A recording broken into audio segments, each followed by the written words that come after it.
하나님의 선물 용서 시리즈 세 번째 시간이 되었습니다. 온유함으로 답하다라고 하는 책이 있는데 미국의 스캇 솔즈라는 이름을 가진 목사님이 쓰신 책이에요. 거기에 스캇 솔즈 목사님의 친구 중에 무신론 친구, 하나님은 안 계셔, 이런 철저한 생각을 가지고 있었던 친구가 있었는데, 그 친구는 하나님의 존재를 부정하면서도 존재하지도 않는 하나님에 대해서, 그리고 기독교에 대해서 대단히 분노하고 비판적인 태도를 취하고 있었다는 것입니다. 한 번은 그에게 왜 그렇게 하나님과 기독교에 대해서 적대적인지 물었어요. 그 친구가 이렇게 대답을 하더라는 것입니다. 솔직히 말해 예수에 관한 나의 문제점은 지적인 것이 아니라네. 사실 하나님의 존재를 믿는 것보다 믿지 않는데 더 큰 믿음이 필요하다고 생각하네. 내가 예수를 싫어하는 진짜 이유는 예수가 용서하는 분이시기 때문이라네. 예수를 따르면 나도 용서하는 사람이 되어야 하는 것이 아닌가. 하지만 몹쓸 짓을 저지른 아버지를 용서한다는 것은 생각만 해도 끔찍하네. 이렇게 얘기를 했다는 거예요. 여러분은 하나님이 살아계시다, 하나님이 존재하신다, 이 사실을 믿으십니까? 그리고 예수님을 믿고 나의 구주이시다, 나의 주가 되신다, 이렇게 믿고 그분을 따르려고 결단하셨습니까? 한 가지 더 질문이 필요해요. 정말 그렇다면 여러분은 용서의 사람이 되셨나요? 예수님을 따르는 사람들에게는 용서, 이것은 선택의 문제가 아니야. 내가 할 수 있고 하지 않아도 되고 하는 문제가 아니라 이거는 필수라는 거예요. 예수님께서 용서하시는 분이시고 우리로 하여금 또한 용서하게 하시는 분이시기 때문인 것입니다. 베드로가 형제가 우리에게 죄를 범하면 도대체 몇 번이나 용서를 해 주어야 하겠습니까? 라고 예수님께 물어요. 그리고 이런 말을 덧붙이죠. 7번까지 하오리까. 그 당시에 룰이 있었어요. 유대 문화 속에서 형제의 범위는 가족보다는 조금 더 넓은 것입니다. 형제, 동족이 자기에게 잘못한 일이 있으면, 죄를 지으면 한 3번 정도는 용서를 해주는 것이 그 당시에 통념이었다 하는 것입니다. 그런데 4번을 더한 것이 있지요. 이것이 일반적인 통념인데 주는 우리가 조금 더 해보겠습니다. 이래서 4번 더하여서 7번까지 하면 되겠습니까? 예수님께서 그 질문을 들으시고서 우리가 다 아는 대답을 하시지요. 7번, 그 7번을 70번까지라도 할지니라. 7, 7이 49, 490번이라도 용서를 해라, 이렇게 말씀을 하신 것입니다. 그리고 우리가 지난주에 언급해드렸던 그 유명한 비유, 10,000달란트, 임금에게 아무 조건 없이 10,000달란트 탕감받은 종에 관한 비유. 그래서 이 비유가 용서에 관한 비유의 말씀인 것입니다. 7번을 70번까지 하라. 계속 7번은 성경에서 완전수예요. 그래서 7이 2번 붙으면 이게 완전하게 끝까지 용서하라, 이런 의미가 담겨 있는 것입니다. 단순히 490번 이 숫자를 말하는 것이 아니라 끝까지 용서하라, 이런 말씀인 것이 있지요. 그런데 우리가 7번을 70번씩 용서할 사람이 있을까요? 우리가 관계를 맺고 있는 사람들 중에서 7번도 아니야, 한번 3번다, 3번, 4번. 그런데 객관적인 그냥 예수님께서 말씀하신 이 숫자 490번을 용서해야 할 사람이 있는지를 한번 생각해 보세요. 그런 사람은 거의 없어요. 그런데 그런 부류의 사람이 있을 수가 있는데 그것이 바로 가족들인 것입니다. 다른 사람들은 만났다가 시간이 지나면 헤어지지만 아주 친밀한 사람도 여러분 지금 다 여러분 곁에 없잖아요. 그렇게 없으면 허전하고, 그리고 또 매일 만나서 교제하고 이랬던 친구들 어디 있어요? 지금 없잖아요. 그런데 가족은 늘 함께 살아야 하는 사람들 있지 않습니까? 물리적으로는 떨어져서 살 수가 있죠. 그러나 관계적으로는 결코 분리될 수 없고 헤어질 수 없는 관계, 이것이 바로 가족이 아니겠습니까? 이런 끊어지지 않는 관계 속에 사랑과 행복만 있다면 얼마나 좋겠습니까? 그러나 실제로는 상처를 주고받는 일이 이 공동체 안에서, 가정 공동체 안에서 일어난다는 것입니다. 그러니 끊임없는, 항상 섞여 있고 끊어지지 않는 관계로 묶여 있기 때문에, 그리고 그 안에서 빈번하게 상처를 주고받는 일이 생길 수가 있기 때문에 우리 가정은 끊임없는 사랑의 현장인 동시에 용서의 현장이어야 한다라고 하는 것입니다. 예수님께서 원수를 사랑하라고 말씀하셨어요. 정말 감당하기가 너무 어려운 말씀이 있죠. 내 원수를 사랑하라. 이게 원수를 사랑하라고 말씀하셨는데 원수가 어디 있는지 아세요? 원수를 사랑하라는 말은 어떻게 보면 내 가족을 사랑하라, 이런 말씀이기도 해요. 박해에 관련해서 하신 말씀이긴 하지만 너의 가족이, 너의 집안 식구가 내 원수가 될 수 있다라고 말씀하셨기 때문인 것입니다. 마태복음 10장 34절 36절 말씀, 내가 세상에 화평을 주러 온 줄로 생각하지 말라. 화평이 아니요 검을 주러 왔노라. 사람의 원수가 자기 집안 식구이리라. 예수님을 믿는 믿음 때문에 우리가 믿음은 포기할 수가 없잖아요. 예수님은 포기할 수가 없잖아요. 그러니까 박해를 받아도 우리가 그것을, 그 믿음을 가지고 견뎌내야 하는 것인데, 가장 중요한 박해자, 우리를 고통스럽게 하는 사람이 누가 될 수 있다라고 말하는 것인가, 말씀하시는 것인가? 예, 가족들이라는 거예요. 이거 원수를 사랑하라고 말씀하신 거지.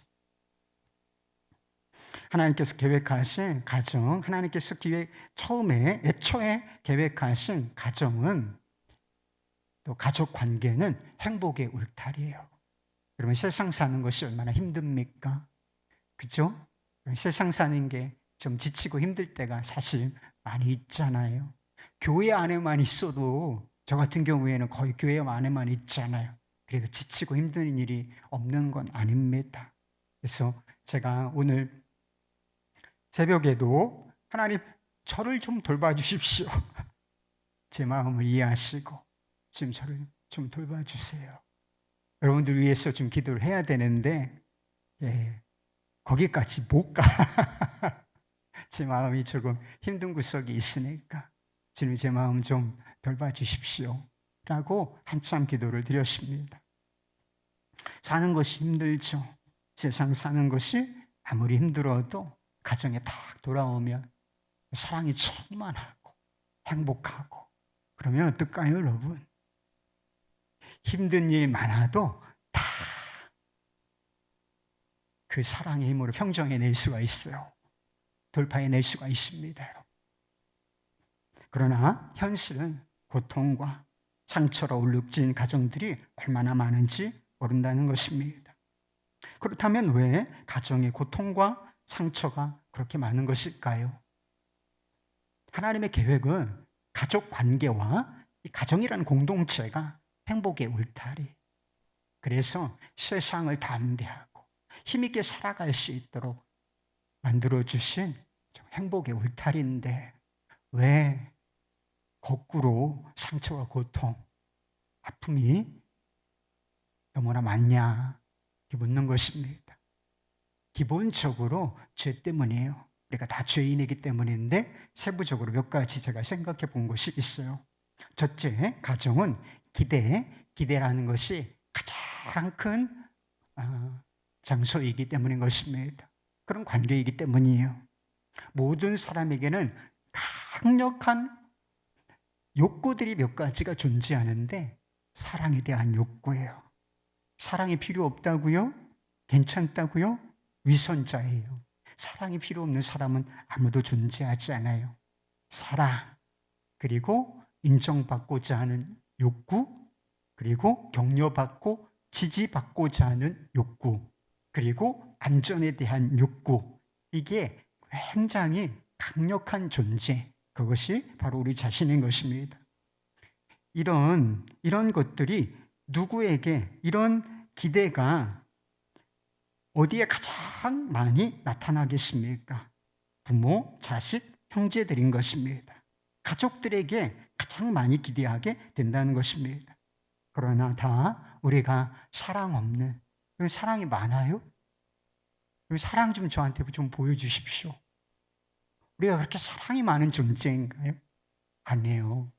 우리가 우리 자신으로만 하면 그냥 사랑 없는, 사랑이 메마르다 못해 마른 뼈 같은 사람들, 그런 사람들이 바로 우리 자신인 것입니다.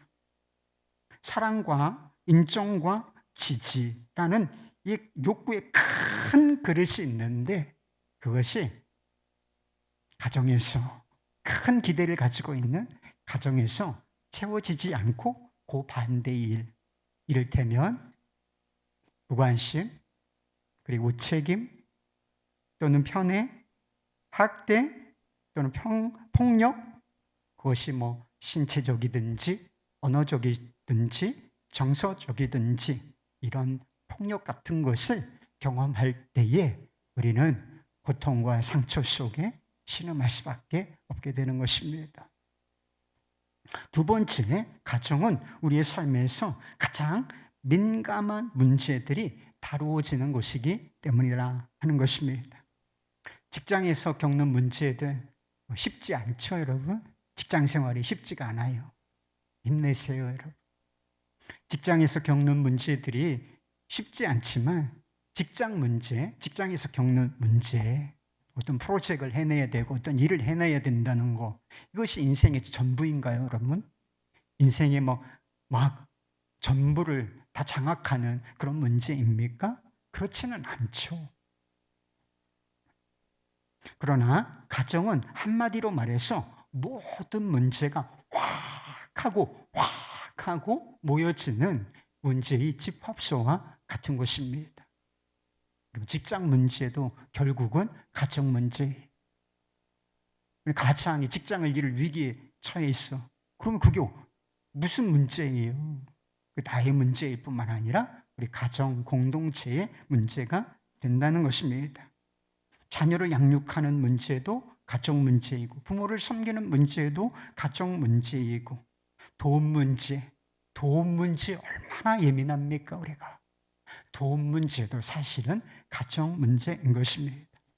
그리고 더구나 이 문제의 폭이 얼마나 큰지 다 우리가 관계로서, 끊어지지 않는 관계로서 이렇게 묶여 있잖아요.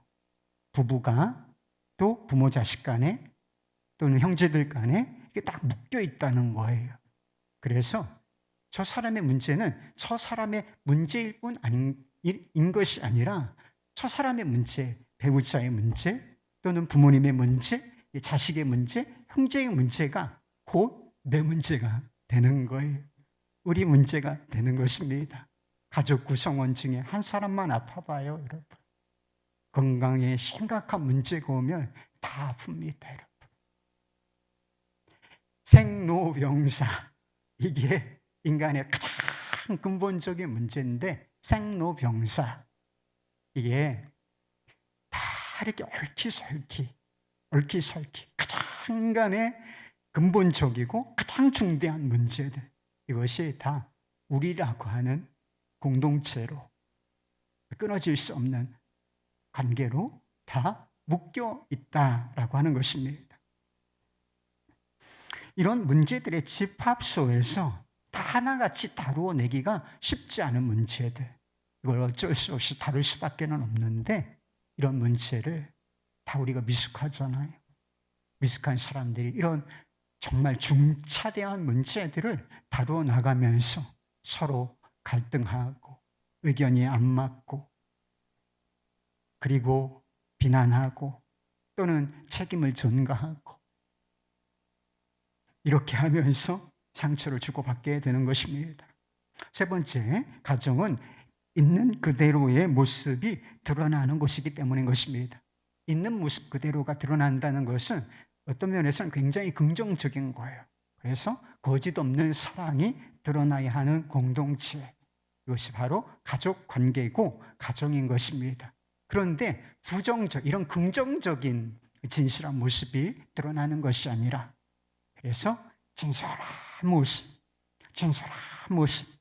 가면체험 뭐 이런 것들 싹 사라지고 진솔한 모습이 드러나면 얼마나 좋아요. 그런데 부정적으로 아주 진솔한 모습이, 적나라한 모습이 드러나는 공간이 바로 가정이라는 것입니다. 우리의 죄되고 모난 모습이 가장 잘 드러나는 곳이 가정이라는 것입니다. 다른 사람을 대할 때는 기본적으로 예의가 필요해요. 예의 없는 사람, 사회에서 살아남기가 어렵습니다, 여러분. 그래서 기본적으로 다른 사람을 대할 때는 예의라는 게 필요하고, 또 체면이라고 하는 것도 있지 않습니까? 그래서 뭘 자기 안에 속에는 막 부글부글 끓어도 이게 좀 체면 때문에 커트가 돼요. 그런데 가족 관계 안에서 사실은 예의가 필요해요. 부부관계가 우천이라고 하죠. 가장 친밀한 관계, 친밀해야 되는 관계가 부부관계지만, 사실 부부관계 안에서도 넘지 말아야 할 선이 있는 것입니다, 여러분. 예의라는 게 필요해요. 그래서 부부간의 예의를 좀 지키십시오. 그러면 싸울 일이 굉장히 줄어들어요. 선을 지켜주면. 이 말도 선을 넘어가면 안 돼요. 육두문자 나오면 안 된다. 어떤 상황 속에서도 욕 나오면 안 된다. 이 선을 잘 지켜, 이것만 지켜줘 봐요. 싸울 일 굉장히, 상처받을 일 굉장히 줄어들어요. 그런데 사람들은 가면도 집어던지고 체면도 집어던질 뿐만 아니라 뭐까지 집어던진다. 가정에 들어와서 가장 친밀한 공간이다. 가면을 쓸 필요는 없는 공간이다. 이래서 예의까지 집어던지는 일이 일어난다라고 하는 것입니다.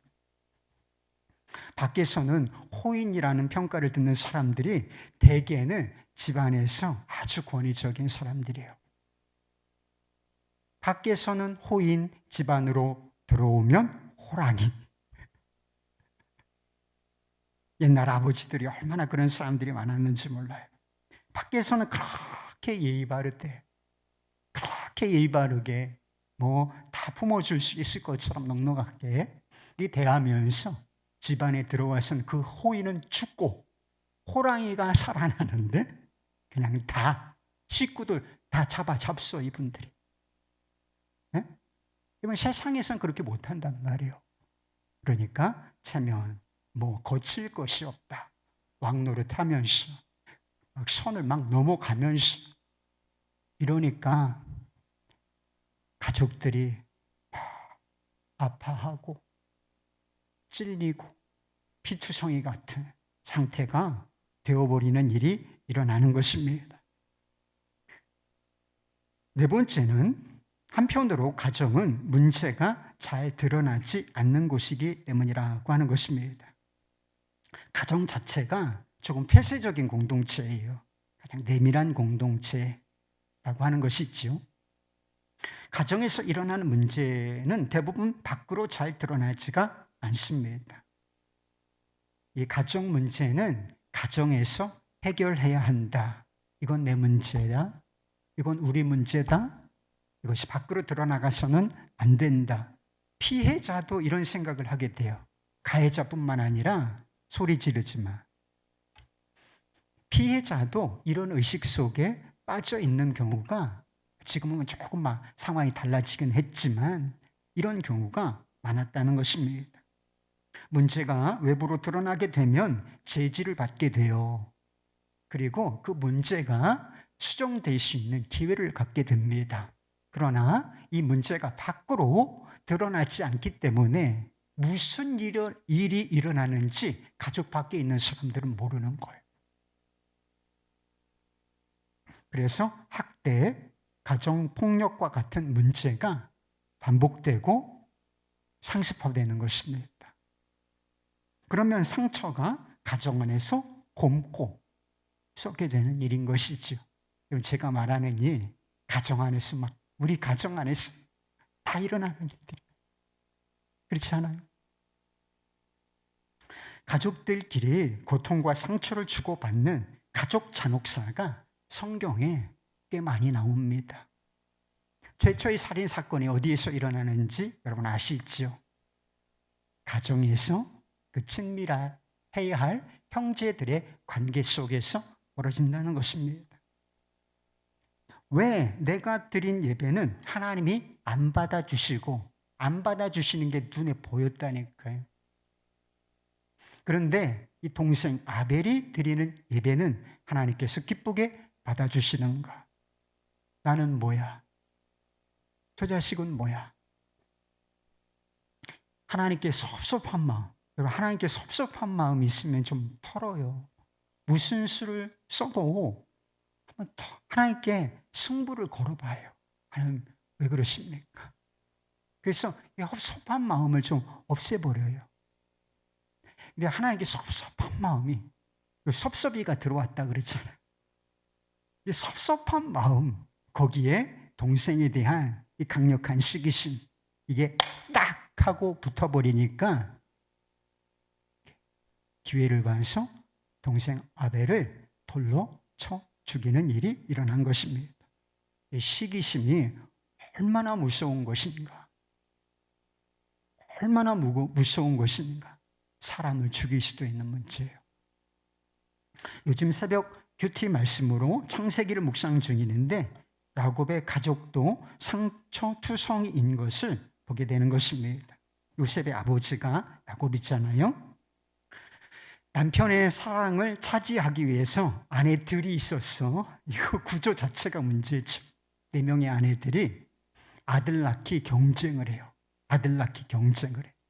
남편이 내가 아들을 낳으면 남편의 사랑은 조건이 없는 것이어야 마땅하잖아요. 그런데 이 사랑받고 싶다, 이 열망이 여인들한테 얼마나 강력한지, 내가 아들을 낳으면 내 남편이 나를 사랑해 주겠지, 이런 생각으로 막 아들 낳기 경쟁을 한다는 것. 이 자매들의 관계, 또 종들도 있었죠. 이 관계가 온전했겠습니까? 다 고통스러워해요.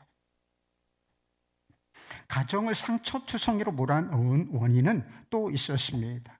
하나는 아버지 야곱의 편애였고, 또 하나는 그 편애로 인하여 생긴 형제들 사이의 시기와 미움이라는 것입니다. 요셉이 누뚱이었다고 써있더라고요. 늦은 나이에 늙음막하게 얻은 아들 요셉, 그러니까 얼마나 사랑스럽겠어요. 근데 그냥 마음 안에서 그러면 좋은데 이 표시를 확 내는 거라. 다른 형제들은 쏙 빼놓고 이 요셉에게만 그 당시 너무 귀하고 귀한, 지금으로 말하면 명품, 채색 옷을 입혀준다는 것입니다. 그래서 형제들이 다 알아버렸어요. 형제들은 편애받는 요셉을 시기하고 미워한다는 것입니다. 시기와 미움, 이것도 이러면 털어버리지 않으면 진짜 무서운 일이 벌어지는 거예요. 저 자식 저거, 고자질쟁이 저거, 아버지 사랑을 독차지하는 저 자식 저거, 저 자식 때문에 우리가 아버지께 인정받지 못하는 거 아니야. 막 이러면서 막 그게 더 깊어지고 강해진다는 것입니다. 그리고 결정적인 순간이 왔을 때 양을 치고 있는 자신들에게 오는 거죠. 저 꿈꾸는 자가 오는도다. 비웃으면서 구덩이에 던졌다가 애굽 상인이 오는 것을 보고 돈을 받고 판다는 것입니다. 야곱은 요셉이 죽은 줄 알고서 그의 마음이 죽은 것 같이 되었다. 그래서 서울로 내려갔다. 지옥에 떨어진 것 같다는 걸. 그런 고통을 느끼게 되었다고 했습니다. 다윗의 가정도 마찬가지였어요. 다윗은 불륜을 저질렀고 자녀들 사이에는 근친상간이 일어납니다. 맏아들이었던 암논이 있었는데 이복누이였던 다말을 사랑해요. 성적인 욕망이었지 진짜 사랑은 아니었다는 것이 나중에 밝혀지게 되지요. 강간하는 일, 오빠가 여동생을 강간하는 일이 벌어진 것입니다. 죄와 고통이 여기서 멈췄으면 얼마나 좋겠습니까? 그런데 다말의 친오빠였던 압살롬이 지금은 가만히 있어. 지금은 너 가만히 있어. 네, 복수의 칼날이 가는 거죠. 복수의 칼날. 그래서 용서하지 않으면 누군가 죽는다 그랬잖아요.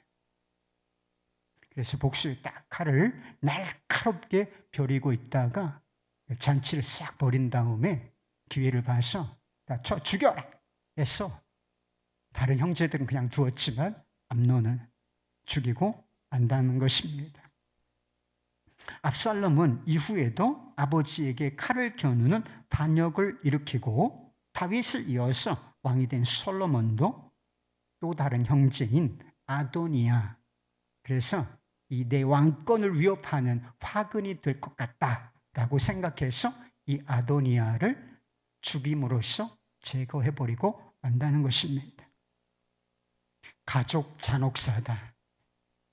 가족에 비극적인 일이 일어나도 이렇게 많이 일어날 수 있습니까, 여러분? 그런데 이런 가족 잔혹사가 가장 믿음이 좋고 이스라엘의 가장 위대한 왕이라고 불리는 다윗의 가정에서 일어났다는 것. 그걸 성경이 기록하고 있어요. 이런 일들이 무엇을 보여주는 것이겠습니까, 여러분? 가정에서 고통과 상처를 주고받는 일, 또는 심지어는 서로를 죽이고 죽는 이 일, 결코 남일이 아니라는 사실을 우리에게 보여주시는 것이 아니겠습니까? 정도의 차이일 뿐이지 우리 마음속에서 가족을 인하여 생긴 상처, 고통, 이게 없는 사람 누가 있어요? 있어? 상처 없는, 가정에서 상처 안 받은 사람 있어요? 없단 말이에요. 문제는 그것입니다. 어떻게 가정 안에서 벌어진 그 고통과 상처를 치유하고 회복할 수 있겠는가? 그 방법이 바로 용서라는 거예요. 용서는 어려운 일이라 이렇게 말씀을 드렸습니다. 고통과 상처를 준 가족을 용서하는 것도 마찬가지로 어려운 일인 것입니다. 그럼에도 가족을 용서해야 하는 이유가 있는 것입니다. 그래야 관계가 회복되고 그래야 가정이 살아나기 때문이라고 하는 것입니다. 용서와 사랑을 선택하지 않으면 도무지 가정이 상처와 고통으로 얼룩지고 죽은 이 가정, 쓰러지고 넘어진 이 가정이 살아날 길은 도무지 없기 때문이라. 그래서 회복을 원한다면 우리가 선택할 수 있는 것은 바로 용서, 사랑, 한 가지밖에는 없다는 것입니다. 가족은 싫다고 외면할 수 있는 관계도 아니고 밉다고 끊어버릴 수 있는 관계도 아니에요. 실제로는 현실에서는 다 가족, 다 관계 끊어버리고 절교하고 사는 가정들이 많아요. 그런 사람들 혹시 우리 중에 있을지도 몰라. 가족인데 안 봐. 부모인데도 안 보고, 형제인데도 안 보고, 안 봐. 그냥 my way. 앞으로 너는 너, 나는 나. 이렇게 살자. 실제로 이렇게 사는 사람들이 있다. 그러나 여러분, 이 관계는 부모 자식 간의 관계, 그리고 형제들의 관계, 가족 관계는 안 끊어지는 거란 말이에요. 호적이 안 끊어졌다고 써 있어요, 여러분. 실제로 버리고 외면하고 절연하고 살지만 이게 끊을 수 있는 관계가 아니라는 거예요. 그럼 천륜을 어떻게 끊습니까? 한 심리학자가 좀 독특한 검사를 했대요. 빨간색과 노란색이 있어요. 이 둘 중에 하나를 선택하게 하고서 어떤 사람에게는 첫 번째 한 그 선택, 그것을 바꿀 수 있어요. 첫 번째는 내가 처음에는 빨간색을 마음에 들어해서 빨간색을 선택했는데 시간이 지나서 마음은 바뀌었어. 그러면 다른 것을, 노란색을 선택할 수 있는 기회를 줬다는 거예요. 그런데 두 번째 사람 그룹에게는 한번 선택을 했어. 그러면 바꾸지 못하도록 확정을 했다는 것입니다. 그거 내가 선택한 거, 그것으로 만족하라. 이런 실험을 했다는 것입니다.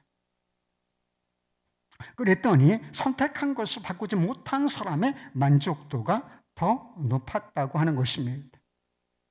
빨간색을 선택하든 노란색을 선택하든 그것이 우리 인생에 무슨 문제가 되겠습니까? 아무거나 선택해도 되는 것이죠. 그런데 이 실험이 보여주려고 하는 것이 무엇이냐? 선택할 수 없는 상황이 될 때 오히려 우리는 더 진실한 사랑을 하게 된다. 노빠꾸 후퇴할 수 없구나. 오직 외길 사랑과 용서밖에는 없지. 그렇게 생각되었을 때 사람들은 결국 그 길을 가게 된다는 거예요. 선택의 여지가 없는 것, 그것이 바로 가족 관계인 것입니다. 고통과 상처를 안겨준 가족에 대해서 여러분 우리가 선택할 수 있는 것은 이미 정해져 있어요. 우리는 이것을 선택의 문제라고 생각하지만 사실은 선택의 문제가 아니에요. 주님을 믿는 사람들에게 이 문제는 선택의 문제가 아니라고 말씀을 드렸잖아요. 필수예요, 필수. 주님을 따른다면, 하나님의 존재를 믿는다면 이건 필수라니까요. 더구나 우리가 단절과 분리가 아니라 치유가 회복을 원한다면 다른 길은 없다. 사랑과 용서를 선택하는 길 외에 다른 길은 없다. 그러면 이 길을 갈 수가 있어요, 여러분. 아까 말씀드린 것처럼 야곱의 가정은 고통과 상처로 얼룩진 가정이었어요. 그런데 이게 해피 엔딩으로 끝난다. 막 진짜 상처 덩어리들이야. 읽어보면 그래요, 여러분. 이게 현실에서 막 벌어진다 그래요. 진짜 다 고통스러워, 가족 구성원들이. 그런데 이게 고통과 상처로 가족의 역사가 끝나는 것이 아니라 이게 해피엔딩으로, 단순히 해피엔딩으로 끝나는 것이 아니라 하나님의 구원의 역사를 이루는 야곱, 그리고 그 12아들이 12지파의 초석이 되는 이런 일로 끝난다는 걸. 왜 이런 회복의 역사, 해피엔딩, 그리고 구속의 역사가 벌어졌겠습니까? 하나님 때문이시죠. 그리고 가장 큰 피해자인, 가족 중에서 가장 큰 피해자라고 말할 수 있는 요셉, 그 요셉의 노빠꾸, 그 외길 용서와 사랑이 있었기 때문이라고 하는 것입니다. 가족도 용서하기가 어렵다는 사람들이 있어요. 그만큼 우리 가족에게 받은 상처와 또 고통이 크다, 이렇게 생각된다는 것이죠. 그런데 요셉만큼 가족에게 큰 피해와 고통을 당한 사람이 또 있겠습니까? 학대를 당했을 수 있죠. 그것도 뭐 쉬운 건 아니에요. 용서하기 쉬운 건 아니에요. 근데 한번 생각해 보세요. 요셉은 형들에게 시기와 미움을 당했고 왕따를 당했어요. 그리고 그 형들에 의해서 노예로 팔리기까지 했어요. 여러분, 우리 중에 형제들에 의해서 노예로 팔린 사람은 없잖아요. 그렇지 않나요? 여러분들 경험한 고통이, 상처가 가족들에게 쉬운 건 아니에요. 다 개인에게는 다 큰 문제. 그럼 아마 요셉과 한번 비교를 해보세요. 노예로 팔린 적이 있어요? 형제들에 의해서. 매매당한 적이 있습니까? 그 무엇이 아니라 나의 인격, 나의 미래, 나의 전 존재가 형들에 의해서 그렇게 팔린 적이 있냐고요. 모든 걸 다 잃어요. 가족의 사랑도 있고 관계 다 잃고 십수년간 고난과 고통의 세월을 보냅니다. 그런데 요셉이 선택한 것은 용서했다는 거예요. 그러니까 요셉이 용서가 됐으면, 가족을 용서했으면 우리도 다 할 수가 있다는 것을 보여주는 것입니다. 그렇다면 요셉은 어떻게 그 끔찍한 일을 행한 형제들을 용서할 수 있었겠습니까? 요셉이 노예와 죄수의 신분에서 총리가 되었기 때문에 형들을 용서한 것일까요? 우리가 성공하고 부자가 되면 마음이 넉넉해지니까 우리 과거에 상처를 주었던 형제들 또는 부모 용서할 수 있게 되는 것입니까? 그렇지가 않아요. 원리는 그렇지가 않아. 여러분, 우리가 힘을 갖게 되지 않습니까? 요셉처럼 권력을 갖고 부를 갖게 되지 않습니까? 그러면 상처를 준 사람 다 처단하게 돼 있어요. 복수하게 돼 있다는 것입니다. 왜? 나에게 그럴 만한 힘이 있으니까. 우리가 누군가에게 억울한 일을 당하면 그런 상상을 하잖아요. 실제는 그렇게 못하면서도 우리 직장에서 상사에게 모욕을 당했다. 그러면 내가 그 위에 올라가가지고 빨리 초고속 승진을 해가지고 내 밑에 두고서 똑같이 돌려주는, 그리고 거기에 배나 더하는 꿈을 꾸잖아요. 그게 우리의 본성이에요. 요셉이 원수 같은 형들을 용서하는 궁극적인 이유가 있어요. 그것은 하나님 때문이었습니다. 본문 말씀을 보세요. 내가 하나님을 대신하리까? 당신들은 나를 해하려 하였으나 하나님은 그것을 선으로 바꾸사. 용서와 화해의 중심에 뭐가 있다는 거예요? 인격체가 계시다는 거예요. 우리의 전 인생에, 그리고 가족사를, 세계 우주를 통치하시는 하나님 아버지, 그분이 계셨다는 것입니다. 더 중요한 것은 요셉의 마음속에, 요셉의 인격의 중심 속에 하나님, 그리고 하나님의 은혜가 흐르고 있었다는 것입니다. 나 자신이 입은 피해, 그리고 내가 입은 상처, 고통, 그리고 나의 감정, 이것에만 집중하면, 몰입하면 절대로 상처 준 사람, 고통을 안겨준 가족 용서할 수 없습니다.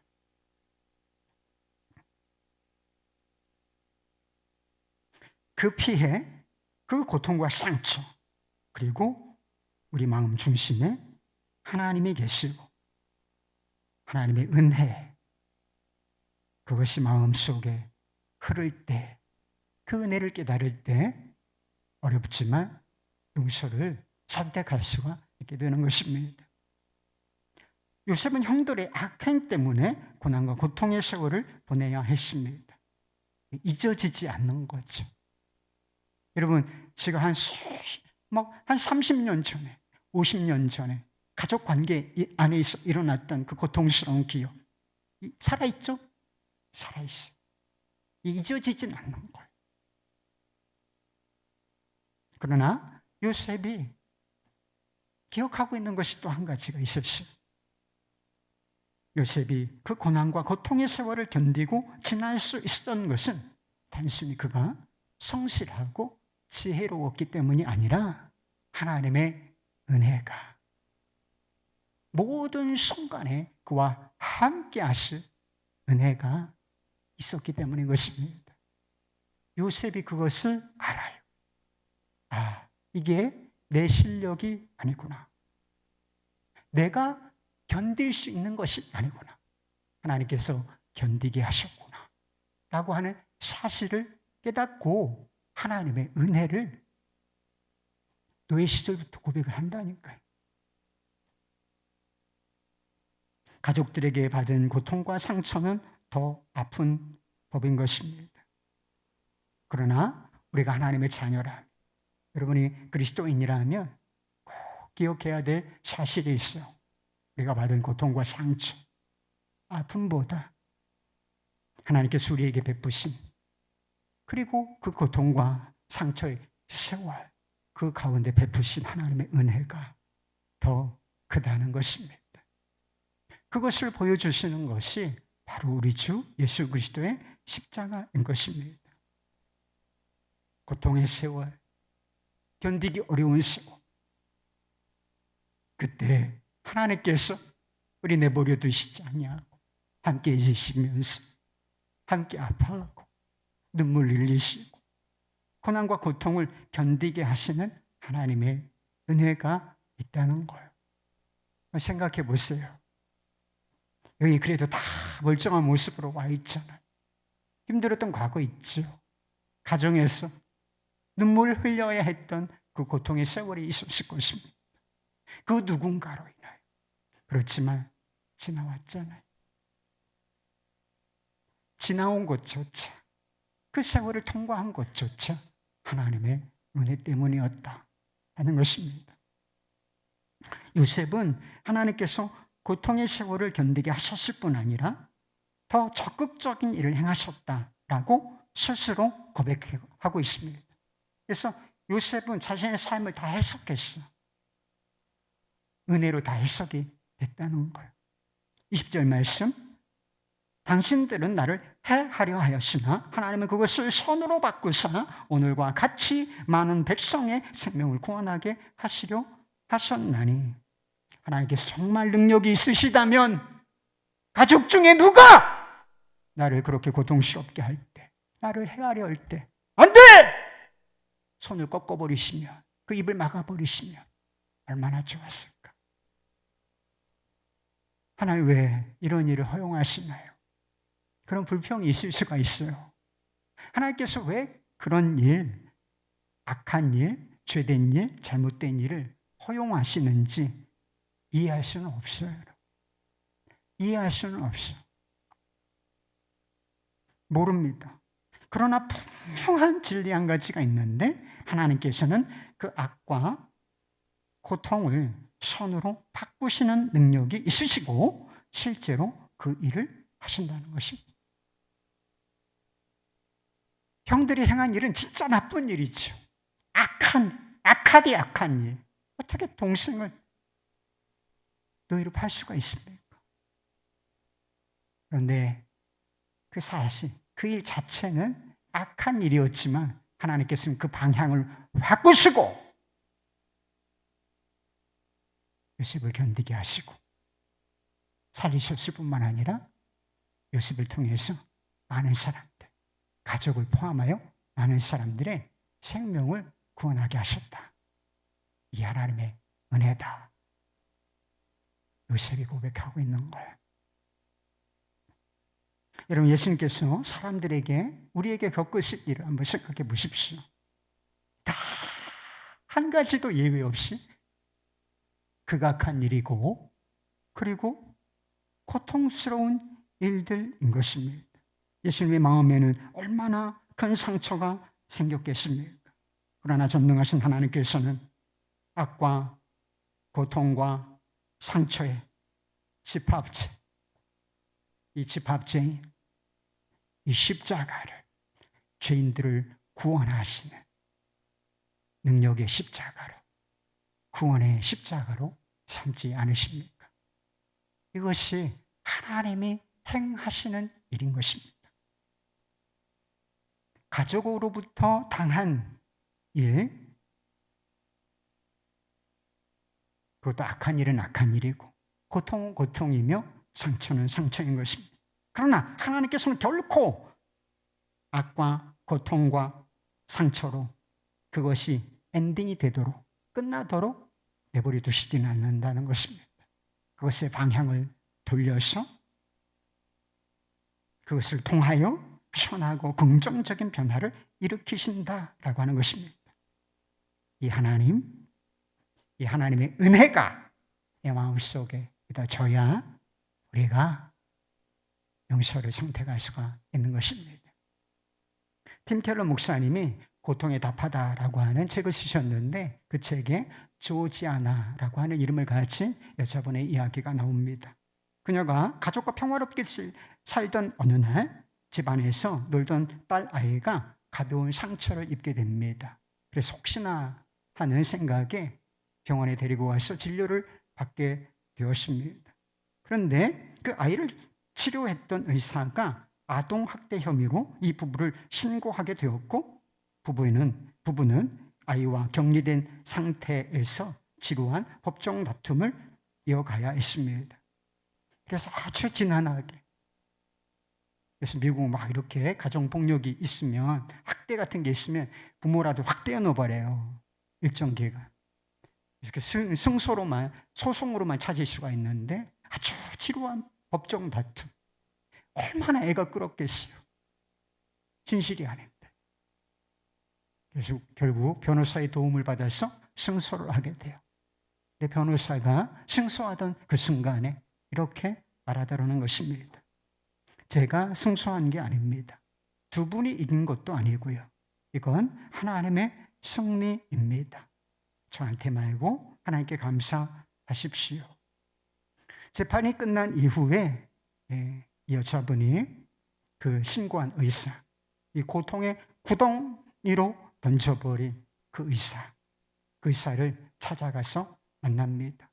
다시는 이와 같은 일이 재발되지 않도록 하기 위함이었습니다. 그때 이 상황을 이렇게 썼어요.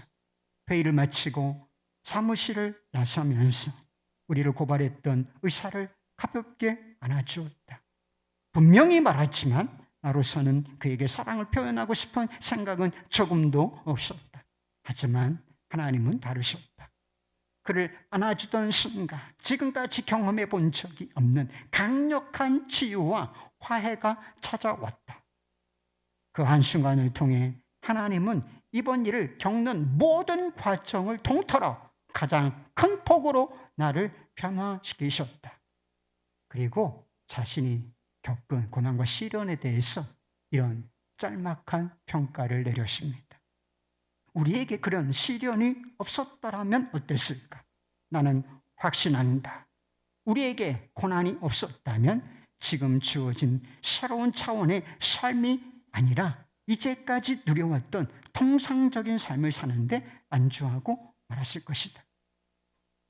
하나님께서 고난과 고통을 통해서 그리고 자신의 가족들을 새로운 삶의 차원으로 주님께로 더 가까이 이끄셨고, 용서를 통해서, 화해를 통해서 가장 큰 폭으로 자신을 변화시키셨다. 이 부정적인 일을 통해서도 하나님은 선한 일을 이루어내셨다라고 고백한 것이었습니다. 교회에서 노숙자 사역을 하시는 간사님이 조시성을 가진 형제님의 이야기를 글로 써놓은 것을 본 적이 있습니다. 이 형제님, 조시성을 가진 형제님은 13년간 노숙 생활을 하시다가 대장암 선고를 받고 투병 중이셨대요. 병세가 위독하다는 연락이 왔습니다. 그래서 간사님이 가족들이 없는가 수소문하다가 누님이 한 분 계시다라고 하는 사실을 알게 되어서 누님을 찾아가게 되었다는 것입니다.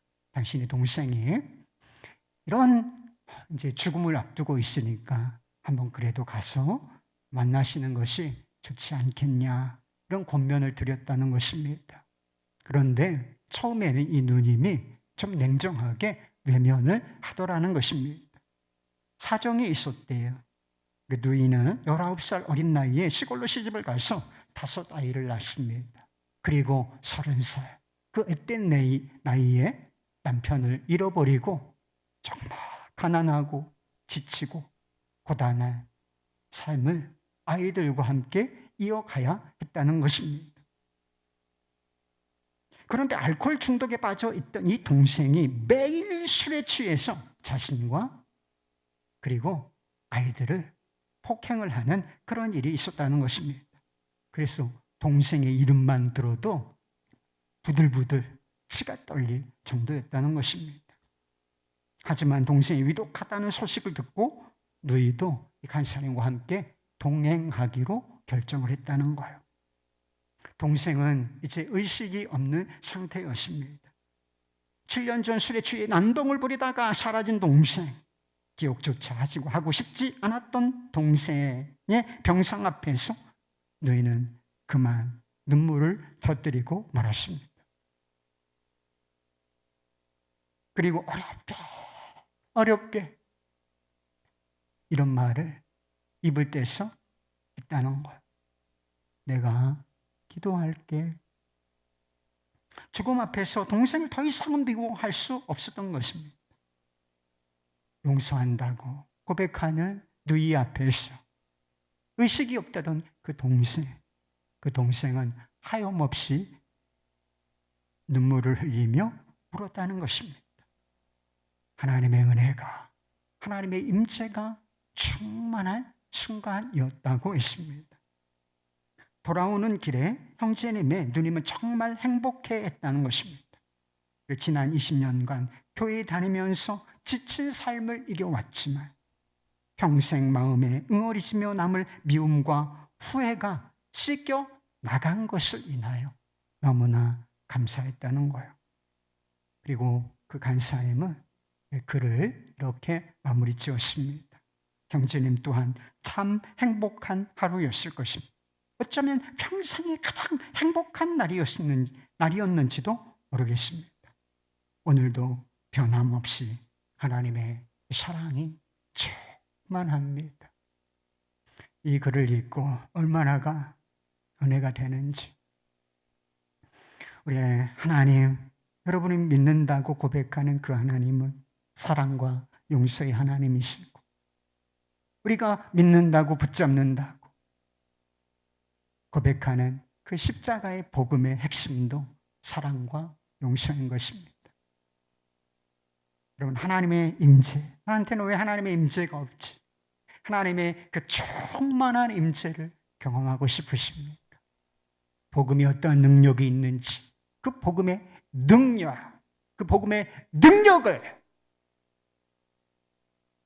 경험하고 싶으신가요? 그렇다면 사랑하고 용서하시기를 바랍니다. 고통과 상처에서 피어나는 사랑과 용서, 그것은 우리를 더 깊은 하나님의 임재로 이끌 것입니다. 그리고 그 충만한 하나님의 임재와 사랑은 우리의 관계를, 그리고 우리의 가정 공동체를 가장 큰 폭으로 변화시킬 것입니다. 여러분의 가정이 하나님의 임재와 사랑과 복음의 능력으로 충만하시기를 우리 주 예수 그리스도의 이름으로 축원합니다. 할렐루야!